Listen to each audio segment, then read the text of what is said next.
semuanya, kasih banget udah klik video ini. Aku mau jelasin tentang inovasil. Ada pengertian, karakteristik, klasifikasi, inovasies, dan lain-lain. Kalau kalian bisa check this out. Oke guys, jadi yang pertama kita mau bahas tentang pengertian dari inovasil. Inovasil atau yang biasa orang tahu sebagai fosil itu merupakan struktur sedimen berupa trail, tracks, tunnel, burrow, boring yang terfosilisasi, yang merupakan itu sebagai tanda adanya aktivitas organisme.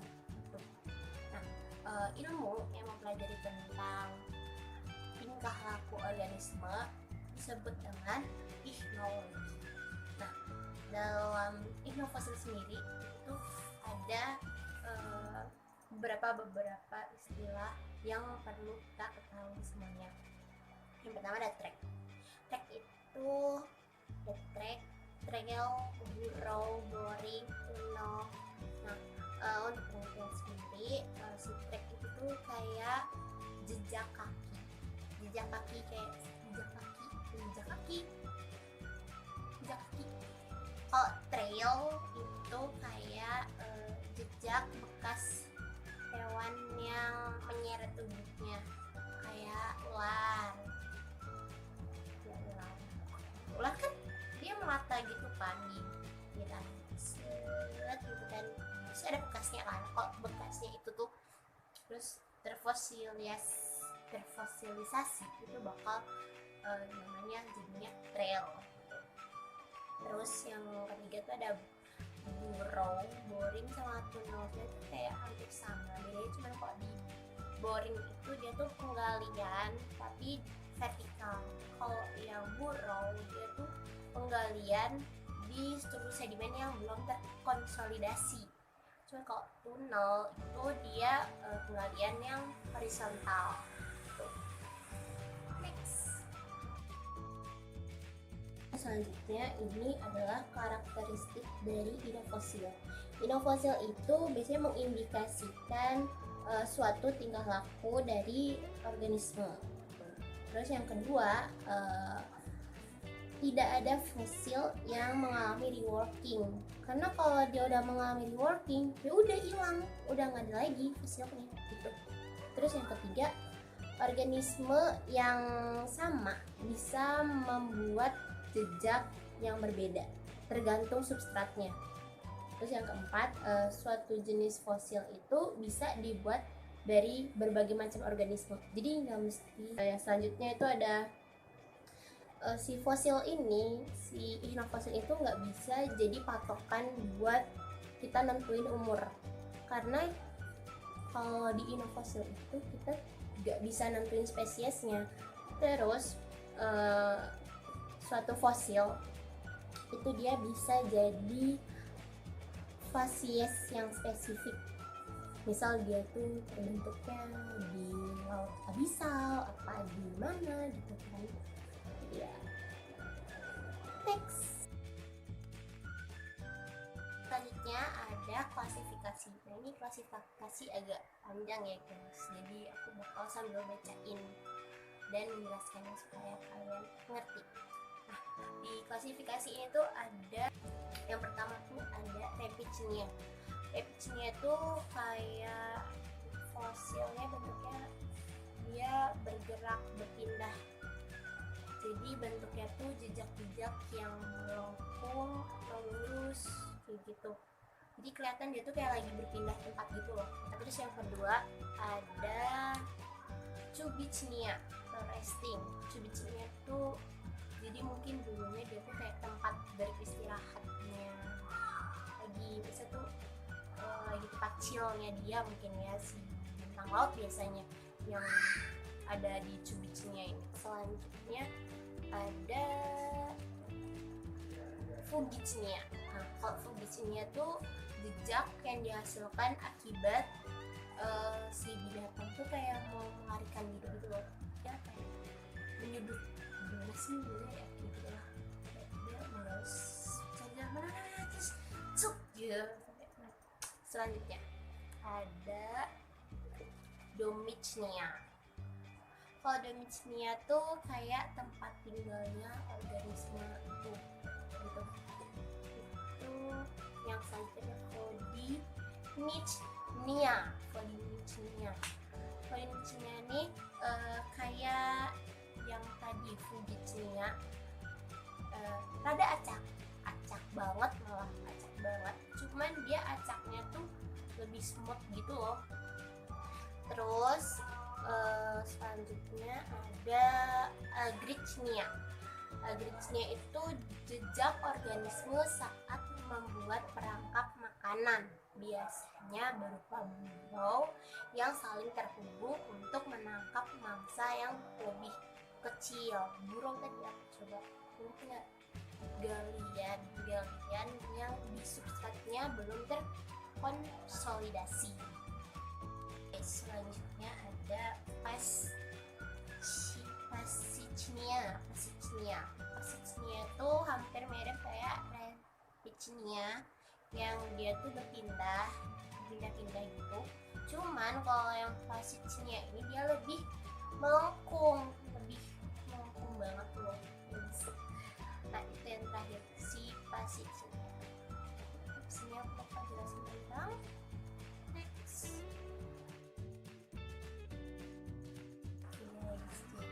Bakal sekarang ngeliatin tentang substrat dan preservasi inovasi. Apa sih substrat sama preservasi itu? Kalau substrat itu merupakan sedimen di mana fosil itu ditemukan. Nah, kalau preservasi itu pelestariannya. Tuh. Kalau substrat itu dibagi menjadi yang pertama soft ground, firm ground, hard ground, wood ground. Apa? Soft ground, firm ground, hard ground, dan wood ground. Susah ya, susah tapi udahlah ya, hafalin aja. Terus apa sih pengertiannya gitu kan tentang soft ground? Soft ground itu dia tuh kayak kita tahu soft ground, berarti itu kayak substratnya belum terkonsolidasi, si lembek lah ya, belum padat gitu. Terus yang kedua ada firm ground. Firm ground tuh semi consolidated, jadi kayak setengah lembek setengah udah padat gitu, jadi nggak lembek banget, nggak padat banget. Terus kalau yang ketiga itu hard ground, dia udah terkonsolidasi, udah terpivotasi, jadi udah pas lah ya, udah konsolidasi, udah padatnya tuh udah pas gitu. Yang terakhir ada wood ground, itu tuh kayak in situ dan menerus lateral. Terus substratnya biasanya berkarbon, jadi kayak wood ground biasanya kayak kayu-kayu gitu loh, si kayu-kayu bentuknya tuh wood ground. Wood tuh kayak kayu gitu kan. Nah, menurut Seileher 1964, preservasi itu dibagi menjadi empat juga nih, kayak si substrat di empat, preservasi juga dibagi empat. Yang pertama tuh epirelief, yang kedua full relief, yang ketiga semi relief, yang keempat hyporelief. Apa? Epi, full, semi, hypo. Epi, full, semi, hypo. Nah, kalau epirelief itu tuh dimana ditemukan di bagian atas dari lapisan, jadi lapisan di paling atas kayak jejak-jejak tadi gitu. Yang kedua full relief, ditemukan pada tubuh lapisan.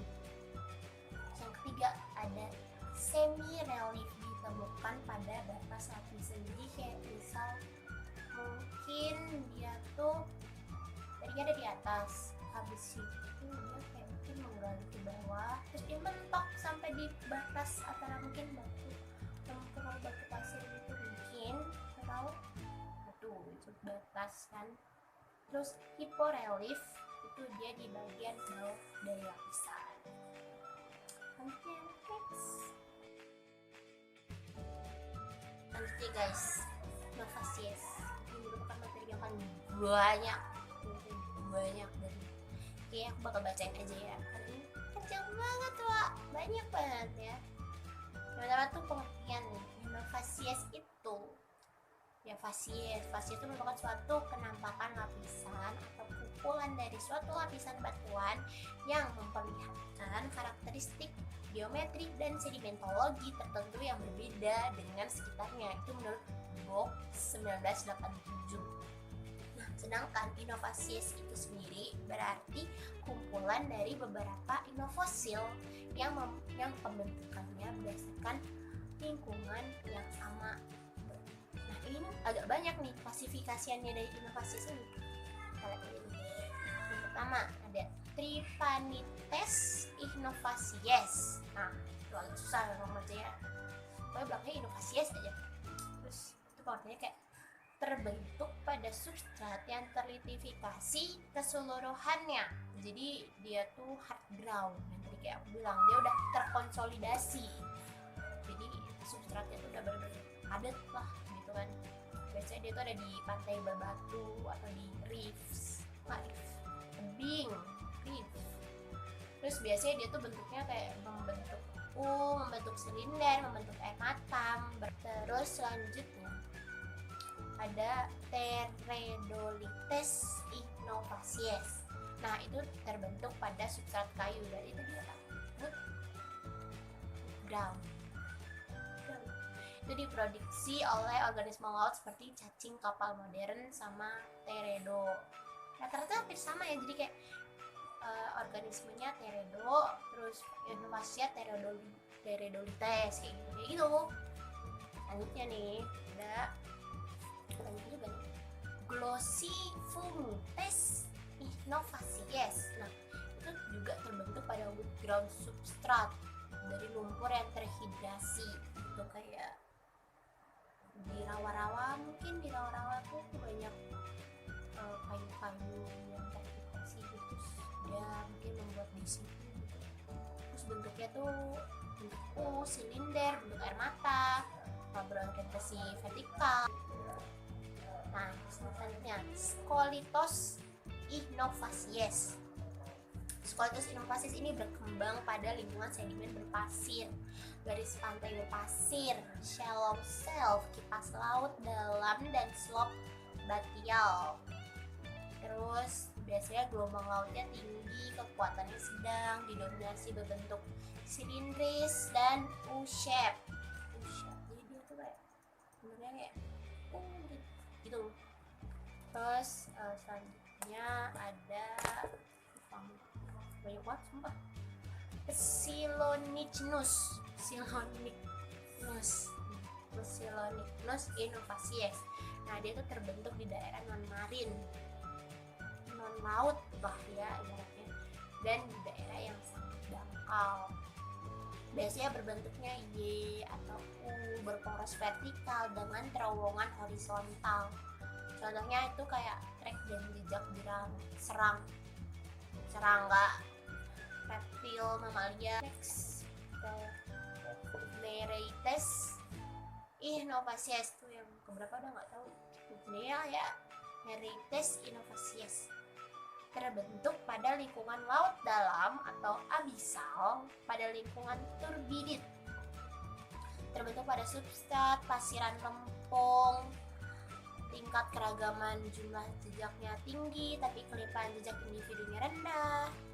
Dicirikan pada perputaran secara horizontal dan jejak hewan yang berkoloni dan pola feeding dan dwelling menyatu. Next, Zoopicos Inovasies. Biasanya dia terbentuk pada lingkungan laut dalam batial. Kayak abisal ya, laut dalam, di mana airnya itu tenang, tidak dipengaruhi oleh pengaruh gelombang, kadar oksigen cukup rendah, dan dasar berlumpur, tetapi dapat terjadi di substrat lain. Kemudian ditandai dari jejak yang sederhana hingga kompleks, biasanya didominasi oleh jenis horizontal. Next, selanjutnya adalah Cruziana Inovasies. Itu terbentuk di laut dangkal lebih kayak skolitos juga laut dangkal, cuman dia agak lebih dalam lagi, nggak dangkal banget tapi nggak dalam di tengah-tengah gitu, sekitar zona subtidal dan sangat dipengaruhi oleh gelombang. Terus bentuknya hampir semua vertikal atau horizontal dan dapat terbentuk. Mengidentifikasi sedimen lunak dan halus, terpilah baik, dan pasir yang mungkin berlumpur dengan kondisi arus yang sedang. Masih ada juga banyak kali lah ini ya materinya ya. Skioyenia Inovasies.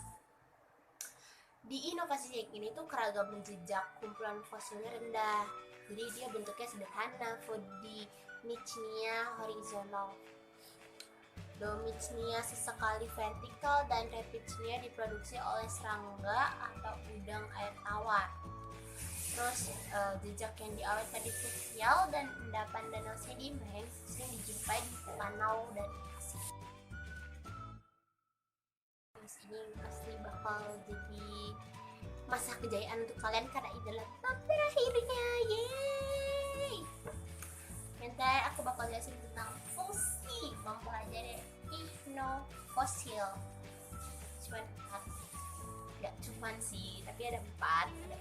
Yang pertama tuh ada korelasi stratigrafi, yang kedua interpretasi paleokologi, yang ketiga interpretasi lingkungan pengendapan, dan yang terakhir adalah interpretasi batimetri. Ini kan tanya, kok bisa sih batimetri jadi gimana sih mempelajari inofosil kok bisa menginterpretasikan batimetri?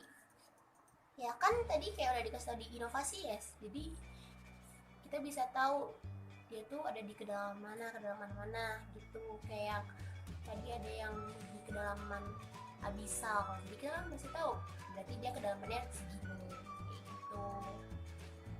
Oke guys, ini udah selesai akhirnya. Mari kita heningkan cipta bersama-sama bahwa kita merayakan keselesaian ini. Terima kasih udah klik video ini, semoga kalian tidak bosan. Dadah!